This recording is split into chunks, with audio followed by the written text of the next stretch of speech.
Aller faire un petit tour du côté de Cannes parce que hier, samedi soir, le jury du 79e Festival de Cannes a rendu son verdict et a décerné la Palme d'Or au film Fjord du cinéaste roumain Cristian Mungiu. Et alors Adrien, vous revenez ce matin sur ces Palmes d'Or qui ont vraiment marqué l'histoire du Festival de Cannes. Certaines, à l'époque, ont fait scandale avant de devenir des films cultes plus tard. Et oui Thomas, parce que si les Palmes d'Or ces dernières années ont plutôt fait consensus, et celle-ci, la Palme 2026 je pense le fera aussi, eh bien ça n'a pas toujours été le cas.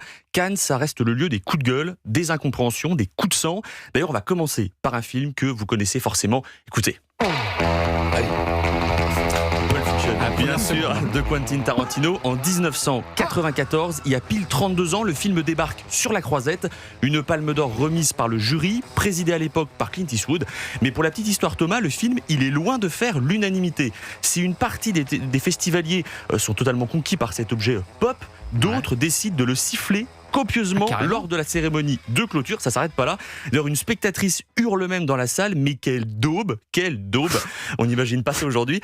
Réponse de Tarantino sur scène, un doigt d'honneur qui fera date, ce qui est depuis entré dans l'histoire du festival. Je ne vais pas faillir à ma réputation.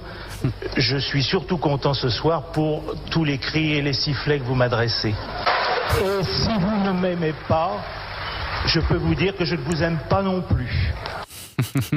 Et il arrive aussi, Adrien, que la Palme d'Or elle soit détestée par la présidence du jury. Ça, c'est plus rare. Ça. Ah oui, alors c'est plus rare, et c'est ce qui s'est passé avec la Palme d'Or 1979. Alors, fais un petit blind test. Si je vous dis Vietnam, chevaucher des Valkyries, vous pensez à... Absolument, chef-d'œuvre de Francis Ford Coppola. Alors, film culte, au tournage si chaotique. Et d'ailleurs, le réalisateur ne sait pas, quand il arrive à Cannes, comment va finir son film. Coppola, il arrive avec 3 fins différentes sous le bras. Il y a une version pour la compétition, il y en a une pour la presse, et il y en a une pour le marché. C'est plus pratique, parce que le film n'est pas encore totalement fini, mais le film est tellement fort que le jury vote à l'unanimité pour lui donner la Palme d'Or. Mais la présidente du jury, Françoise Sagan à l'époque, déteste tellement le film qu'elle menace de quitter le festival si la Palme d'Or ne revient pas au tambour du cinéaste allemand Volker Schendorf, c'est son petit chouchou dans la compétition. Alors finalement, une solution est trouvée, le jury attribue une Palme d'Or ex aequo, assez rare pour les 2 films. Colère de Françoise Sagan qui crie au complot et assure quelques mois plus tard dans une interview accordée au Matin de Paris qu'on l'avait obligée au sein du jury à accorder cette Palme d'Or ex aequo. Je laisse imaginer l'ambiance.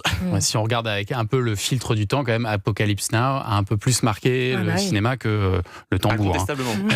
Alors, avec aussi, pour finir, Adrien, une Palme d'Or révélée avant d'être officiellement annoncée. Et oui, Thomas, c'était en 2021. Alors, non pas par une fuite dans la presse, mais par le président du jury lui-même qui annonce par erreur la Palme d'Or en début de cérémonie, sous les yeux paniqués des membres de son jury. C'est ce qui est arrivé à Spike Lee pour le film Titan. Écoutez. Monsieur le Président, est-ce que vous pouvez nous dire quel sera le premier prix? Can you tell me which prize is the first prize? Yes, I can. Mais oui. Cool. The film that won the Palme d'Or is Titan. Aïe, aïe, aïe. Wait, no. Le film qui a reçu la Palme d'Or. Non. Ah ouais. On a évité le pire. Oh non, on n'a pas vraiment évité le pire. Ah oui, alors là, c'est un moment assez unique, je crois, dans l'histoire du festival. C'est jamais arrivé. Une erreur, il s'est trompé. Heureusement, ça ne s'est pas reproduit depuis, mais on s'en souviendra. Incroyable ce moment-là. Il y avait un film aussi qui a été hué par toute la presse en 1988, c'est Le Grand Bleu. Et qui, au moment de sa sortie, fait 9 millions de spectateurs au cinéma. Donc souvent, le public ne suit pas les recommandations de la presse après à Cannes.